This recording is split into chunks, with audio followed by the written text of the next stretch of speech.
Bonjour à tous, bienvenue sur Test and Driving, j'espère que vous allez bien, moi c'est Steve, heureux de vous retrouver. Alors aujourd'hui, vidéo un peu spéciale puisque l'on va parler de tutoriel avec le montage d'amortisseurs sur une base de Renault Trafic 3.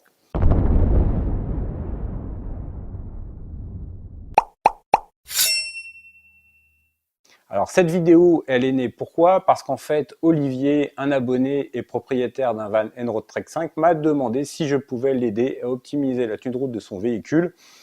J'ai bien évidemment répondu à sa demande et je lui ai proposé de monter des amortisseurs issus de la gamme spéciale active de chez Koni. Et le résultat est sans appel. Olivier est très satisfait de son véhicule désormais. Il tient très bien la route. Franchement, on a un super résultat avec ces amortisseurs. Et d'ailleurs, vous pouvez découvrir l'essai avec le lien que je vous mets dans la description en bas. Vous verrez, franchement, ça transfigure le véhicule. Et du coup, dans cette vidéo, je fais un tutoriel où je vous explique comment monter les amortisseurs sur un Renault Trafic 3.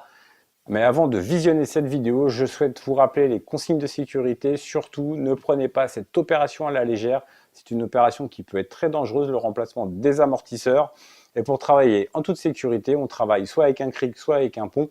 Mais surtout, on cale bien son véhicule pour qu'il ne bouge pas. Et on travaille avec du matériel de bonne qualité et adapté.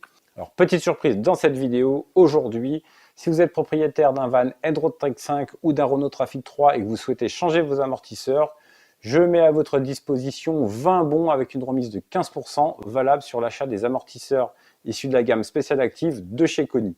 Si vous souhaitez en bénéficier, envoyez-moi un mail à l'adresse qui s'affiche en dessous, testanddriving@gmail.com, et je ne manquerai pas de vous envoyer le bon de réduction avec le code. Allez, c'est parti, bon visionnage, n'oubliez pas de vous abonner, liker et partager. C'est parti.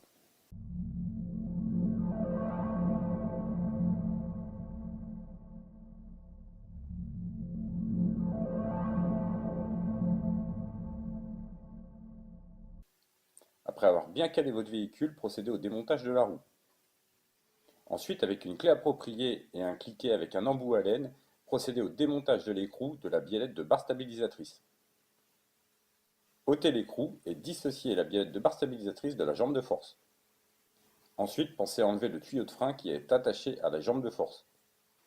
Ensuite, on va procéder au desserrage des deux écrous. Inutile d'avoir deux clés pour cette opération puisque la vis est striée et elle ne peut pas tourner. Enlevez complètement les écrous. Vous pouvez les desserrer jusqu'à leur maximum et ensuite, avec un marteau, vous pouvez taper sur les écrous afin de chasser les vis. Attention de ne pas abîmer le bout du filetage de la vis. L'idéal étant d'avoir un chasse-boupie. Si vous n'en avez pas, vous pouvez prendre une rallonge de cliquet et taper tout doucement pour ne pas abîmer la vis. Une fois les vis chassées, enlevez le porte-moyeu de la jambe de force. Ensuite, procédez au démontage de l'écrou situé sur le haut de la jambe de force dans le capot moteur.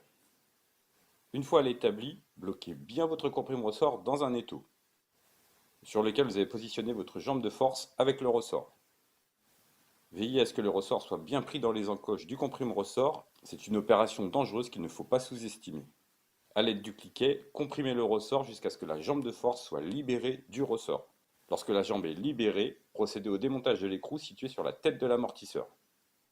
Pour cela, prenez une clé adaptée ainsi qu'un cliquet avec un embout à laine et desserrez. Enlevez l'écrou, ôtez l'entretoise avec la coupelle d'amortisseur et enfin libérez la coupelle qui maintient le ressort dans son logement. Sortez délicatement l'amortisseur avec son cache-poussière.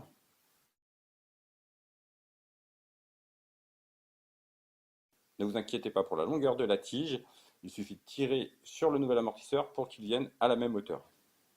Avant de remonter l'amortisseur, vérifiez bien l'endroit où doit se loger le ressort. Il est primordial de bien faire coïncider ces deux pièces. Replacez votre amortisseur sur le ressort et encore une fois, veillez bien à faire coïncider l'encoche et le ressort.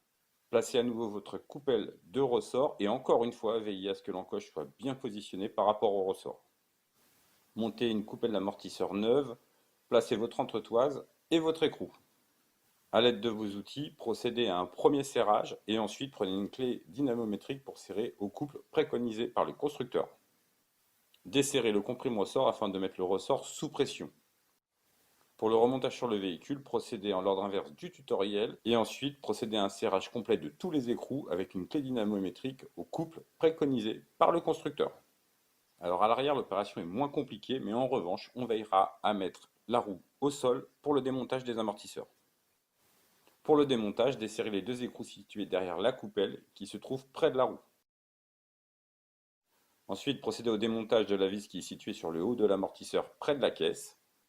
Après avoir enlevé les vis, ôtez l'ancien amortisseur, placez le nouvel amortisseur et procédez au serrage. Bien évidemment, on finira par un serrage au couple préconisé par le constructeur avec une clé dynamométrique. Voilà, le remplacement des amortisseurs est maintenant terminé. Positionnez votre véhicule complètement au sol et procédez à un essai.